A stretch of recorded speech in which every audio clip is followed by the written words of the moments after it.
여러분은 생각이 많으신 편인가요? 너무 많은 생각 때문에 머리가 아픈 적이 있나요? 저는 생각이 너무 많아서 그림을 그리는 도중에도 자꾸 마음이 변해서 그림도 덩달아 변하곤 해요. 오늘은 그 이야기를 해보려고 합니다.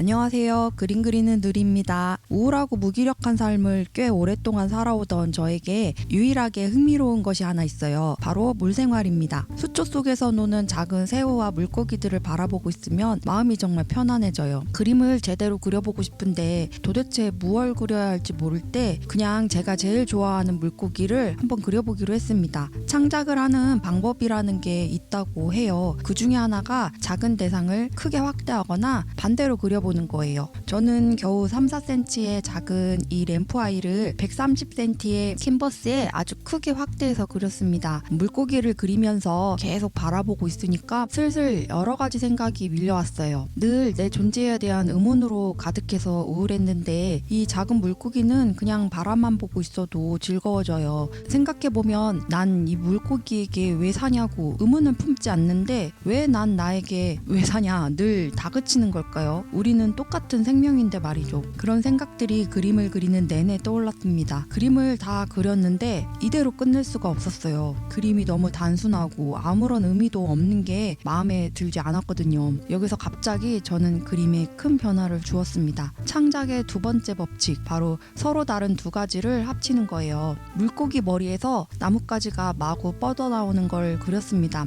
뭔가 굉장히 강렬한 그림을 그리고 싶었거든요. 이런저런 생각들이 머릿속에 가득 차서 머리는 터질 것 같았는데 아마도 그런 심리가 이 그림에 반영된 게 아닐까요? 또 수초왕을 꾸밀 때 유목을 자주 사용하는데 그래서 더 자연스럽게 나뭇가지를 떠올렸던 것 같기도 해요. 그림은 무턱대고 그려놓고 나뭇가지를 바라보고 있으니까 제 눈엔 머리에서 뻗어나오는 생각들로 보이더라고요. 생각이 굳어져 물줄처럼 단단해지는 거예요. 마치 동물의 뿔처럼 자신을 돋보이게 하는 아름다움이나 외부로부터 나를 지켜주는 보호수단처럼 보였습니다. 다른 한편으로는 저 뿔이 세상과 나를 격리시켜서 혼자만의 세상에 빠지게 만드는 위협으로도 보이더라고요. 처음 그림 제목은 단순히 램프아이였는데 제목을 다시 지었습니다. 생각 속에서 헤엄치고 있다는 의미로 유영이라고요. 그런데 아직도 마음에 들지 않습니다. 계속 그렸습니다. 질감도 추가해보고 바꿔도 보고 다듬기를 반복했습니다. 이젠 처음에 이 그림을 시작했을 때의 단순함은 사라지고 점점 난해해졌어요. 제목을 다시 바꿨습니다. 바로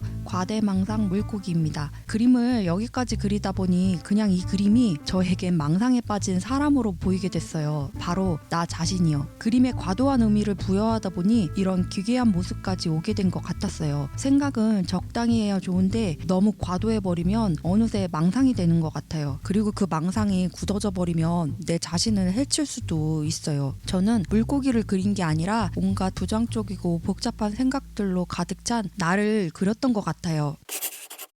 오늘 그림은 제가 뚜렷한 주제의식이 생기기 전에 그림에 대한 방황과 고민이 담긴 그림이었습니다. 그림의 시작도 형편없었고 마무리 또한 억지스러운 그림인데요. 그려진 그림을 보고 의미를 찾고 다시 부여된 의미에 따라 그림을 그리고 그런 엎치락 뒤치락하는 과정으로 아주 힘들게 그림 하나를 그렸습니다. 그러나 이런 탐구 과정이 앞으로 저의 그림 생활에 도움이 될 거라 믿어서 쪽팔린 그림이지만 이렇게 소개해드렸습니다. 그럼 저는 곧 다른 그림을 들고 오겠습니다. 시청해주셔서 감사합니다.